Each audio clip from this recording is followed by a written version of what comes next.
The importance of ownership. Okay, so I'm going to talk about the biggest mistake that I ever made, and that was giving away part of my IP for free, basically. Now, most musicians are sort of scammed into doing this when they get advances from their label. Maybe they give them $1 million, who knows how much, and they sign away their masters. Now, we know that a lot of artists now have been able to regain their masters, or have been able to, by regain their masters by re-recording their content. But you don't want to have to go through that. Taylor Swift re-recorded her album Red. Ashanti re-recorded, or she's planning to re-record her music. That's a lot of work. Think about how much work you went into making those albums, and the fact that you have to re-record it, and your voice is different. It's going to sound different. It's not the same circumstance. It's just so... I just feel, to me, it's just, if you can do it right the first time, you could save a lot of pain and hardship and extra additional work down the line. So what is the rule here? Do not give away your masters if you're an artist. I know, you know what, sometimes, look, it's easier said than done. And sometimes it's the important move that you need to get the exposure that you need from a record label. And I get that. But I think the way the world is today, labels aren't going to give you exposure. It's TikTok that's going to give you exposure as a musician. And if you're a filmmaker, it's YouTube that's going to give you exposure, and TikTok, all social media, really, to be honest. So I think people just need to change up their strategies. Look at NFTs. Look into NFTs. I have a few NFT videos. Go check those out. Look into NFTs. You can use NFTs to monetize your creativity. And therefore, you don't need money from a label. You don't need those advances from a label. You can earn it and have 100% ownership. I'm just going to tell you the difference between ownership and non-ownership. Oprah Winfrey, the billionaire, owner. Wendy Williams, worth a substantial $60 million or plus. Doesn't own her show. What's the difference now? When Oprah Winfrey wants to end her show, that's her decision. That's her call. While as Wendy Williams, she doesn't own her show. So whoever wants to, they can kick her off her show. That's the difference with ownership.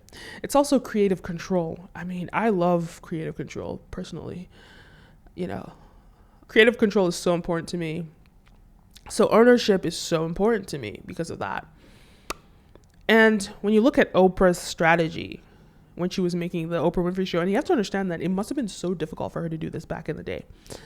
Must have been so difficult because there was no social media for her to like promote her stuff. She needed these network television stations to buy into her and put her show on air.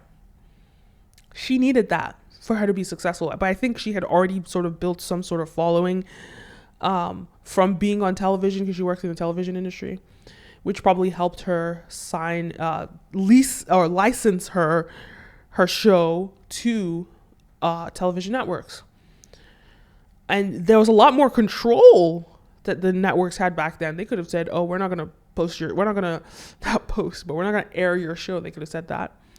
But she did it anyway. She found a way to still own the IP of the Oprah Winfrey Show. And that is probably the leading cause to why she's a billionaire. Because, I mean, obviously it's not just that. She owns the whole studio, but she's making money from the licensing of her show. And that money is reinvested into her studio, which allows, it's a perpetual cycle of growth. There we go. Point is, that's what ownership looks like. Ownership looks like Oprah Winfrey. It looks like Tyler Perry. It looks like, the top people. Lack of ownership. Still very inspirational people, but their net worth is drastically different. Ownership looks like Call Me Daddy, who made that $60 million deal off of a podcast, but she kind of I think she sold the IP in the end. So ownership is very important. And when do you sell? Don't give it away for free. No matter what you do, do not ever give your IP away for free like I did. Biggest mistake I ever made. Don't ever give it away for free. There's always a price for your IP, which is separate from a price of production or execution of whatever creative means you're doing.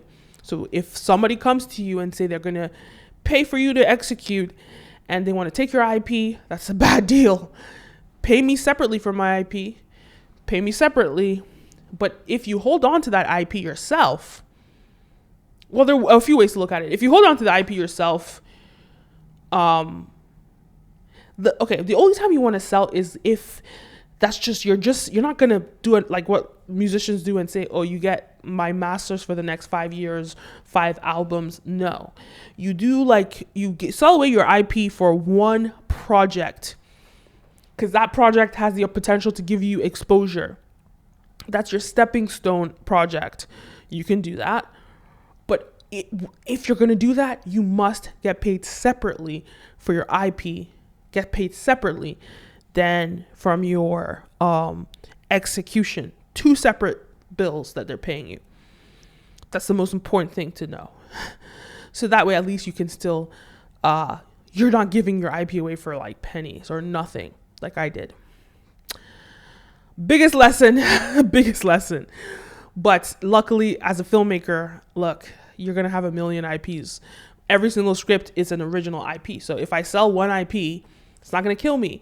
But the thing is, you don't want to sell away your Star Wars IP until it gets to that $1 billion mark that George Lucas sold his for to Disney in the end, after creating a name for himself, creating a big brand, etc., that he owned the IP eventually. But IP is so important because you just get paid always. Ownership is important. So, anyway, December 4th at 2 p.m. Eastern, I'm going to be hosting a live webinar, one time only, how to monetize in the metaverse. I'm going to be talking about crypto. I'm going to be talking about the creator economy. I'm going to be talking about essential things for you to understand about how to navigate in the metaverse. Because guys, we're already in the metaverse. People think that it's way behind. No, we're already in the metaverse. The fact that you're on your phone, not in reality, but you're consuming things through the digital, that's technically the concept of the metaverse, right?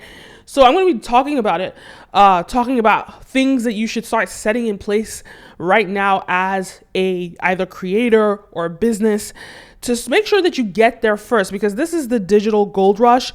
And just like the real gold rush in the 1800s, it's not about being the best. It's about getting there first. And when we see with Web 1, we see all the opportunities that came with Web 1, Amazon dominating because they were first during Web 1. You want to take advantage of this opportunity, because there's going to be so many people that are going to become millionaires, billionaires, etc. from this metaverse space, Web 3, that we're entering or that we're already in.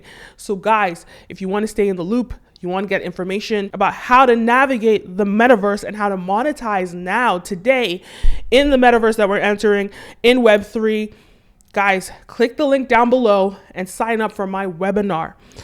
All right. One time only. There's not going to be any replays. There's not going to be any reruns. 2 p.m. Eastern Standard Time on December 4th. Guys, go check that out. Leave a comment down below. Don't forget to like, follow, subscribe, all the above. My name is Kenim, and see you next time. A peace.